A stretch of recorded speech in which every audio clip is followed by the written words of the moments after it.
मुझे लगता है कि प्रश्नकर्ता ने पुराण बहुत ज्यादा पढ़ लिए हैं, इस वजह से वो इतना कंफ्यूज हो गया है कि केरला स्टोरी में पूछे गए प्रश्न जैसा प्रश्न करने लगा है। इसीलिए कहता हूँ कि पुराण मिलावटी है और महर्षि वेद व्यास के द्वारा नहीं बल्कि उनसे बहुत बाद में लिखे गए हैं। इसलिए यदि इन्हें मानते भी हो तो वेदों के ज्ञान के आधार पर ही इसकी व्याख्या करनी चाहिए और जो प्रकरण वेद विरुद्ध हो उसे मिलावट मानकर त्याग देना चाहिए। दरअसल ये कंफ्यूजन बहुत हिंदुओं को होगी और जब तक ये कंफ्यूजन रहेगी तब तक दी केरला स्टोरी जैसी घटनाएं होती रहेंगी। इसलिए इस कंफ्यूजन को दूर करना बहुत आवश्यक है। इसलिए वैदिक वाङ्मयों के आधार पर मैं यहाँ इस कंफ्यूजन को दूर करने का प्रयास कर रहा हूँ। प्रश्नकर्ता ने अपने प्रश्न में 4 शब्दों का उल्लेख किया है जिनका वेदों के आधार पर मैं अर्थ स्पष्ट करता हूँ, जिससे सारा कंफ्यूजन खुद दूर हो जाएगा। 1 ब्रह्मा। हमारे हिंदू धर्म में एक ऋषि हुए जिनका नाम था यास्काचार्य जी। इन्होंने संस्कृत शब्दकोश के ग्रंथों की रचना की जिसमें नुरक्त और निघंटु मुख्य हैं। इन ग्रंथों के अनुसार जो विश्व में सबसे ज्ञानी हो यानी जिसके ज्ञान का कोई पार न पा पाए वो ब्रह्मा है। इसीलिए वेदों में जब निराकार परमात्मा को सर्वज्ञानी बताया गया है तो उसके लिए ही ब्रह्मा शब्द का प्रयोग किया गया है। आज हम ब्रह्मा जी की जो साकार मूर्ति देखते हैं वो उनका वास्तविक स्वरूप नहीं है, क्योंकि ईश्वर हमेशा साथ होता है यानी तीनों कालों में वो कभी बदलता नहीं है। इस हिसाब से कोई भी शरीर परमात्मा नहीं हो सकता, क्योंकि शरीर सारे ही परिवर्तनशील है। यानी जो मूर्ति है वो ब्रह्मा नहीं है, बल्कि उस ब्रह्मा ईश्वर के गुणों बताने का केवल एक अलंकृत माध्यम है। जैसे कि ब्रह्मा के 4 मुख। अब किसी भी व्यक्ति के यदि 4 मुख चारों दिशाओं में हो जाए तो क्या वो व्यक्ति लेट सकता है? कहीं से भी लेटेगा तो उसका एक मुंह दाब जाएगा। फिर इन 4 मुंह का क्या मतलब है? ये 4 मुंह 4 वेदों का प्रतीक मात्र है, क्योंकि वो ब्रह्मा ईश्वर सर्वज्ञानी है, इसलिए वो चारों वेदों का ज्ञाता है। यही बात इन 4 मुंह को बनाकर चित्र द्वारा समझाई जाती है। लेकिन साधारण मनुष्य पुराणों के चक्कर में पड़कर इन्हें असली मुख समझ लेते हैं। ऐसे मनुष्यों के लिए ही भगवान कृष्ण गीता में कहते हैं कि हे अर्जुन, जो व्यक्ति वेदों के मूल स्वरूप को न जानकर वेदों की अलंकृत भाषा में ही उलझा रहता है उसे कभी मोक्ष नहीं मिलता, क्योंकि वो हमेशा भटकता रहता है।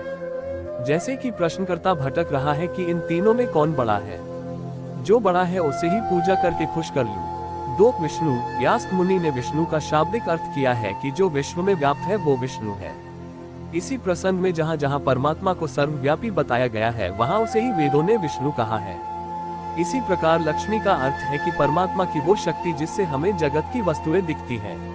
अब क्योंकि हर वास्तु में परमात्मा चेतन रूप से व्याप्त है यानी उस वस्तु में विष्णु है और उसके व्याप्त होने के कारण ही वो वस्तु हमें प्रत्यक्ष होती है यानी लक्ष्मी होती है। शायद इसीलिए पुराणों ने लक्ष्मी को विष्णु की अर्धांगिनी बताया हो, क्योंकि बिना विष्णु के तो यहाँ लक्ष्मी नहीं हो सकती यानी वस्तु प्रत्यक्ष नहीं हो सकती।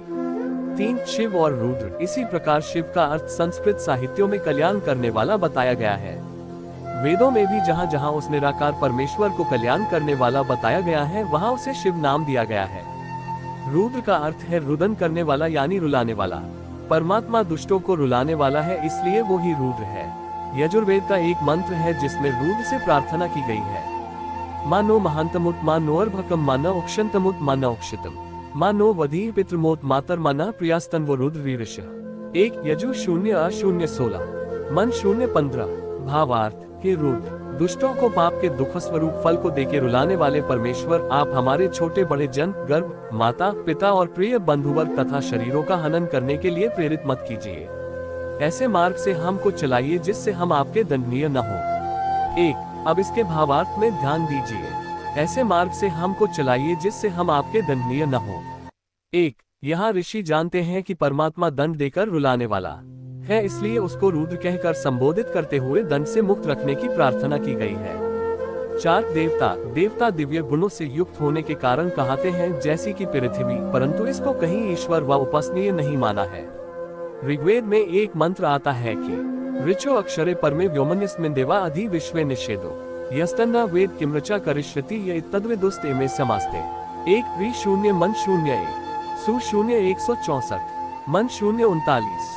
भावार्थ, जो सब दिव्य गुण, कर्म, स्वभाव, विद्यायुक्त और जिसमें पृथ्वी सूर्य आदि लोक स्थित है और जो आकाश के समान व्यापक सब देवों का देव परमेश्वर है, उसको जो मनुष्य न जानते न मानते और उसका ध्यान नहीं करते वे नास्तिक मंदमती सदा दुख सागर में डूबे ही रहते हैं। इसलिए सर्वदा उसी को जानकर सब मनुष्य सुखी होते हैं। देखो इसी मंत्र में कि जिसमें सब देवता स्थित है वह जानने और उपासना करने योग्य ईश्वर है। यह उनकी भूल है जो देवता शब्द से ईश्वर का ग्रहण करते हैं। परमेश्वर देवों का देव होने से महादेव इसीलिए कहता है कि वही सब जगत की उत्पत्ति, स्थिति, प्रलयकर्ता, न्यायाधीश, अधिष्ठाता है।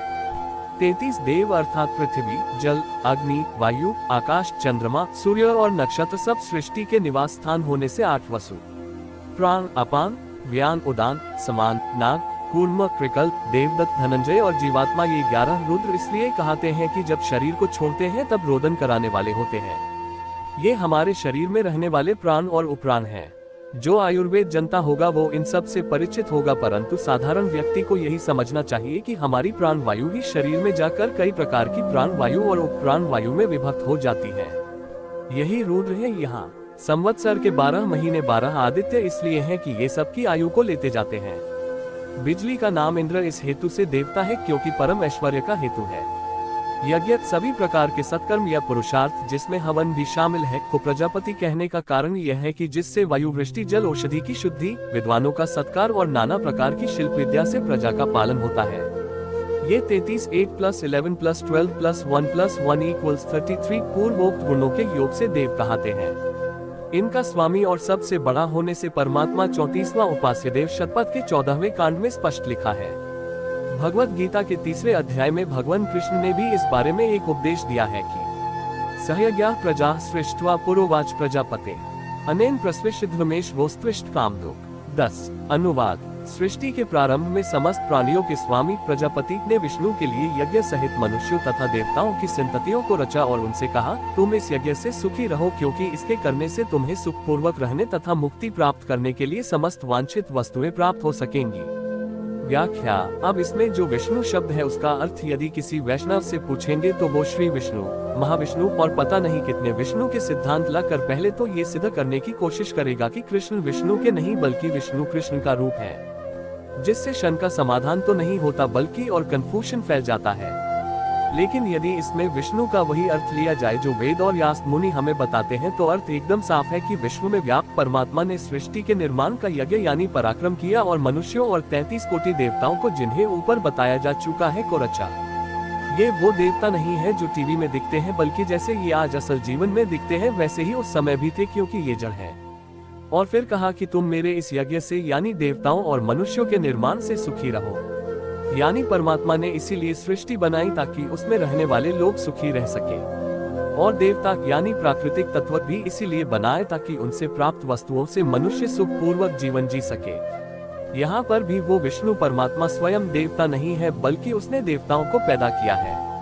निष्कर्ष। ब्रह्मा, विष्णु और शिव ये अलग अलग नहीं बल्कि एक ही परमात्मा के नाम है जिसने जीव के जीवन की उपयोगी वस्तुओं के रूप में देवताओं यानी उनके आवश्यक प्राकृतिक वस्तुओं जैसे सूर्य, अग्नि, पृथ्वी, जल आदि देवता पैदा किए हैं।